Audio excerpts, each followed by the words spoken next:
la voie à suivre pour voir qui est sur le haqq, qui est sur, n'est-ce pas, la vérité, c'est simplement la voie des premiers musulmans. La voie des premiers musulmans.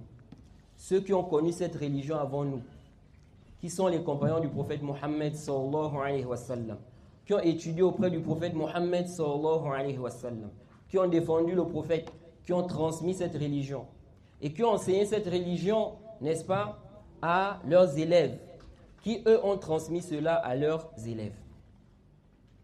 Et pourquoi nous disons cela?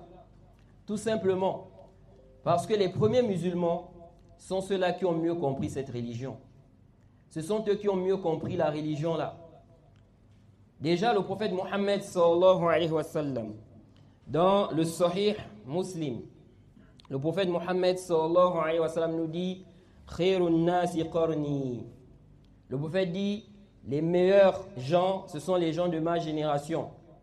Thumma alladhina yalunahum. Ensuite, ceux-là qui les ont suivis. Ensuite, ceux qui sont venus après. Dans ce hadith, le prophète nous montre que les meilleurs gens sont les gens, n'est-ce pas, de sa génération. Ensuite, ceux qui sont venus après. Ensuite, ceux qui sont venus après. Ça doit nous interpeller.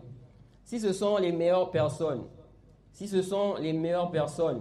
ça veut dire que si nous voulons bien pratiquer notre dîn, nous devons repartir vers cela. L'islam, alhamdulillah, Allah nous a facilité. Aujourd'hui, nous avons ce qu'on appelle les exégèses, le tafsir du Coran.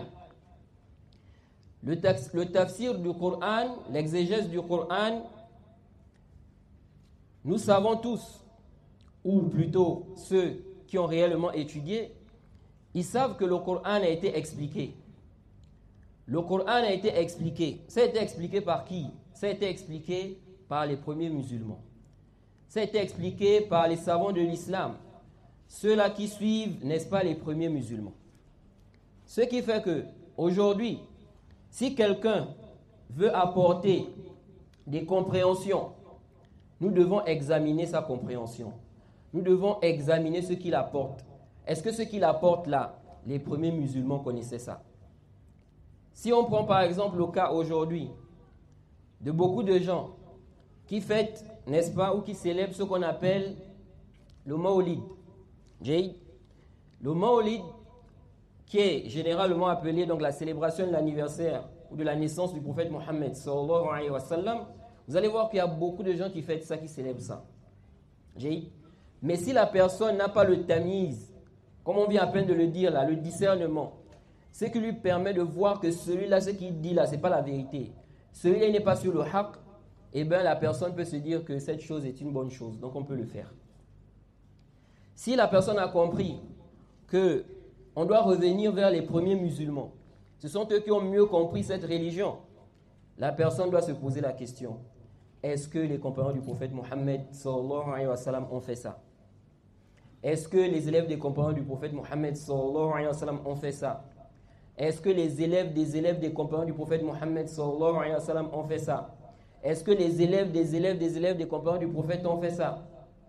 Quand la personne voit que pendant tous ces siècles-là, parce que la personne ne va pas prétendre aujourd'hui qu'elle aime le prophète Mohammed sallallahu alayhi wa sallam plus que tout ce monde-là. Si on se rend compte qu'aucun d'eux n'a fêté ça, aucun d'eux n'a célébré ça, ça doit interpeller le croyant. Il doit se poser la question. Ils n'ont pas fait cela. Pourquoi nous faisons cela? Sachant que nous sommes dans l'adoration. Ce qui montre l'importance de suivre les salafs. Quelqu'un peut dire oui, ok, les premiers musulmans. Mais pourquoi on doit suivre les premiers musulmans? On doit suivre les premiers musulmans tout simplement parce que dans le Coran, Allah a montré qu'il faut les suivre.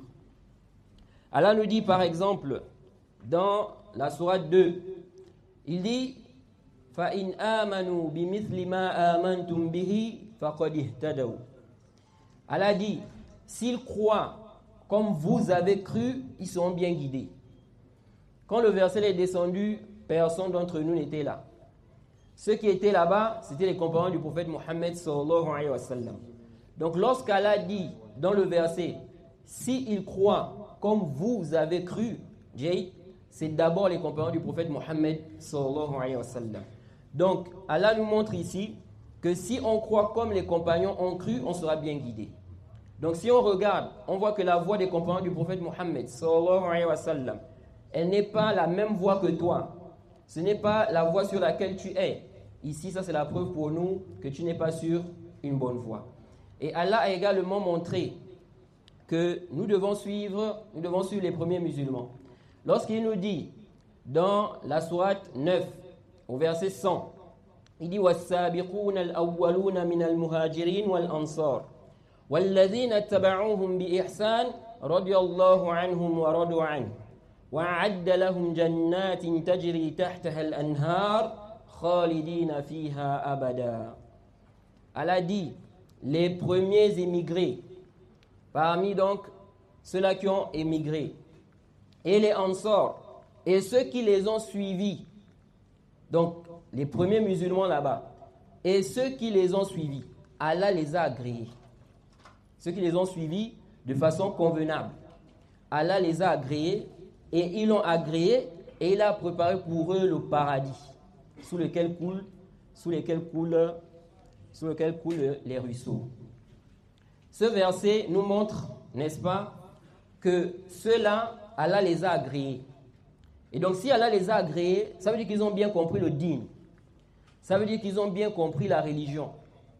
Par conséquent, nous devons, si nous voulons bien comprendre la religion, également comprendre ça comme eux ils ont compris.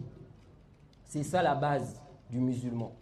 C'est de suivre, n'est-ce pas, les pieux prédécesseurs, les salafs, ceux qui nous ont dévancés. Pourquoi? Parce que nous avons, n'est-ce pas, tout ce qu'on a mentionné là qui montre qu'il faut les suivre. Et c'est parmi, n'est-ce pas, les barrières qui vont permettre de ne pas s'égarer. Parce que lorsque quelqu'un va venir, ceux qui disent aujourd'hui que chacun peut prendre le Coran, chacun peut interpréter le Coran comme il veut, ça là, c'est la division. C'est ce qui cause la division dans la Ummah. Quelqu'un va prendre le Coran, il explique un verset selon ce que lui pense. Un autre vient et dit non, moi je ne comprends pas ça comme ça, moi je comprends ça comme ça.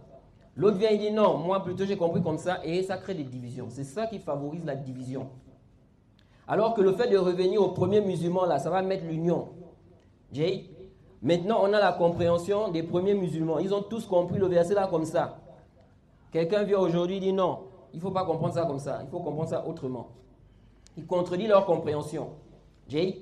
Ici là, nous avons la preuve évidente qu'il n'est pas sur le haqq. Pourquoi il n'est pas sur le haqq? Parce que le prophète Mohammed sallallahu alayhi wa sallam, dans le Sahih al-Bukhari, il dit La tazalu ta'ifatun min ummati zahirina ala al-haqq. Il dit un groupe de ma communauté ne cessera d'être sur la vérité. Un groupe de ma communauté ne cessera d'être sur la vérité. Ça veut dire que lorsque toi tu viens, tu laisses la compréhension de tous ceux qui nous ont précédés. Tu dis non, ils ont mal compris. Tous, on prend les livres des exégèses, on regarde les tafasirs. Tous ont compris le verset là comme ça. Toi tu dis non, la compréhension n'est pas bonne. Ça veut dire quoi? Ça veut dire que tout le monde était en erreur. Et ça contredit la parole du prophète où il dit un groupe de ma communauté ne cessera d'être sur la vérité. À chaque époque, il y a toujours un groupe qui est sur la vérité. Même s'ils sont peu, ils sont sur le haqq, sur la vérité. Il n'y a pas une époque où personne n'est sur la vérité. Tous les musulmans sont en erreur sur la question là. Il n'y a pas ça. Donc quand toi tu viens, tu dis non, tous ceux qui ont expliqué comme ça, ils n'ont pas compris là. Ce n'était pas ce qui était sahih. Tu es en train de dire en réalité que tous les musulmans pendant des siècles, ils étaient en erreur. Tous étaient en erreur. C'est toi qui as vu le haqq. Et ça, ce n'est pas possible. Donc ça, c'est le mizan. Ça, c'est la balance, la base qui va nous permettre de voir qui est sur le haqq et qui n'est pas sur le haqq. Bien évidemment, les divergences, n'est-ce pas, ça existe. C'est quelque chose qui est réel. On ne peut pas nier cela. Il y a des gens aujourd'hui, ils cherchent, n'est-ce pas, comme s'ils cherchent à nier cette réalité. Mais nous voyons bien qu'il y a des divisions, il y a des divergences. Mais nous devons, n'est-ce pas, comprendre la voie qui est juste, la voie à emprunter et aussi voir comment on peut ramener les gens à la vérité.